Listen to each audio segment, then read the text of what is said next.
All right, it is May the 19th, just after the weekly open. Let's do the market outlook and plans for the week ahead. So let's go ahead and jump into the macro. I'm going to try to keep this short and sweet because we're not really covering any new theses, just going to be rehashing what we've already covered.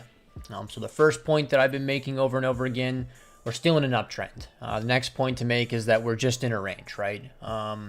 So once we got into Q2, we talked several times about the idea that volatility would probably drop off and that we would see price compress. We really haven't seen too much of a compression at this point, but we have seen that volatility drop off, right? So after the news event selling came in the middle of April, that was our peak of volatility. We talked about that after we expected the, news selling to kind of dwindle, and that's when we saw the beginning of the reversion back into the range. If you're interested in gaining access to the spaghetti template and learning how to properly utilize it, you should consider joining the Paragon group. As far as our time frame goes, though, there's really nothing to update on this. I expect that we're going to still see chop. I know that at the end of last week, everybody was incredibly optimistic and bull posting constantly. We probably price didn't even change at all from there, and I'm already seeing the sentiment shift, which is pretty wild. I think that we're going to continue to just bounce around from range high to range low for the next couple of months. And like I've said several times, once we start to get into Q3, it's probably still going to be boring. Kind of expecting cartel season, honestly, in Q3. But then as we start to progress through quarter three towards the later half, that's when I think volatility is going to really come back. So we're talking about probably like September or sometime around September is what I would be, guessing is going to be the volatility pickup. So I still think that we're going to resolve upwards from this range. Calling price targets and stuff to the upside, there's absolutely no point in just making up numbers. But I do think that, we're going to continue to chop it around. Whether we attack the local lows of the range or not is, obviously up for speculation. I don't see it as unreasonable for us to attack the lows, but I really don't think that we're going to trade much lower than we already have. I'm sure we could make, a lower print slightly, but all the 52K callers, I think that they're going to continue to get front run. And I've talked about this several times, but from a downside movement argument, I think that either the local lows are basically where we're going to be bottoming out, so like 56K, or we just go much lower, right? I don't think that these middle of the range kind of 52K calls are going to hold up, right? So those are going to get front run or blasted through. That's pretty much the core of the higher time frame thesis, right? We're in a macro uptrend. We're playing out the typical summertime boring chop where people lose their mind and lose all their money. It's been really interesting to watch the kind of psychological, stuff that's been playing out. How I didn't really understand this until reading some takes and seeing comments and stuff. We traded from 15 to 73K, and a lot of people didn't make money somehow. So the fact that we're in this rough period stage is just really amplifying the fact that people didn't make money and now we're just chopping them up. It's just really been eye-opening for me because I picked for my core positioning early on, I picked Bitcoin and Solana, and I'm fortunate that I picked the big winners.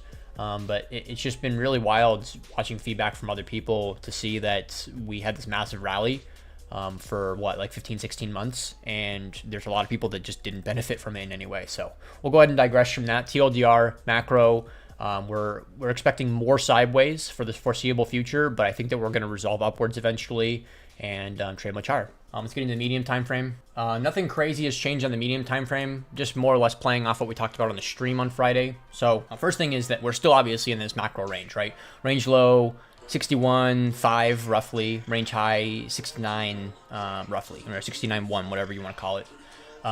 Value has shifted down a little bit as we've spent all this time into the range lows. So value has shifted down. Originally, value rate high was much closer to 71K. Main thing to focus on here from medium, time frame standpoint is the structural shift that we got last week. So I know everybody got a little bit too eager to be bullish, at least in my opinion. I still think that we're going to end up trading lower.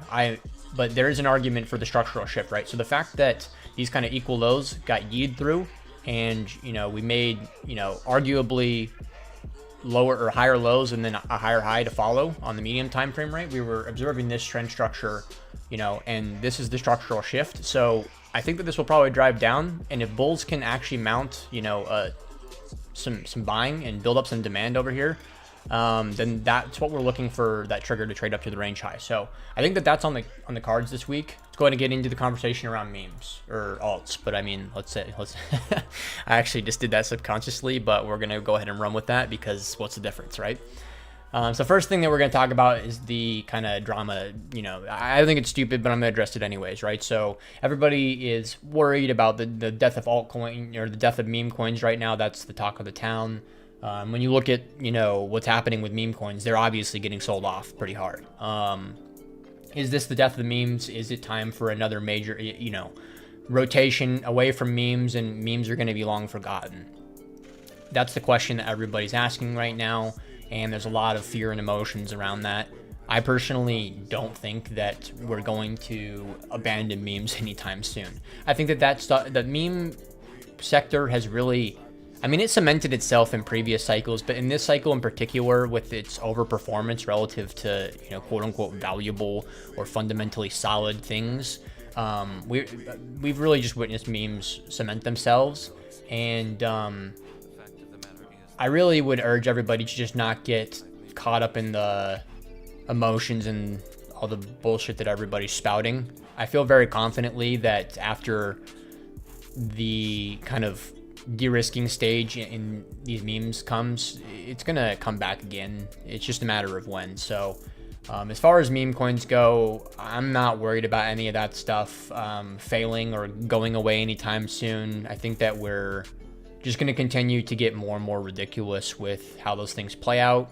Sure, in like the more immediate term picture, memes hit their kind of peak moment where the majors weren't really trending up anymore for the most part, and we just had the overabundance of just dog shit getting produced. So we're washing people out. That's just how sector rotations pretty much always play out. So TLDR, memes are not going away. Sure, they might disappear for a month or whatever, but they're not going away on the macro time frame. Definitely not, in my opinion. Solana still looks really good, right? So I still big believer in Solana on basically any kind of time frame, at least like medium and high time frame. Very optimistic on this. Right now, it looks like it wants to pull back. But structuring across the board on, whether you're looking at the yearly, the monthly, and the quarterly, everything looks relatively optimistic on Solana, much more optimistic than the significant majority of the overall market. So I still like this. This is still going to continue to be my replacement for what ETH has been in previous cycles. As far as, when I take intraday, Dalai Lama trades or anything like, of that sort, Solana, it's going to be Bitcoin Solana plus another alt or two. That I'm going to keep running that script. So I still like Solana a lot. Still keeping an eye on the coins that I'm waiting for them to bottom out, particularly Tensor. I want to bet really hard on Tensor. I just don't want to be early to it.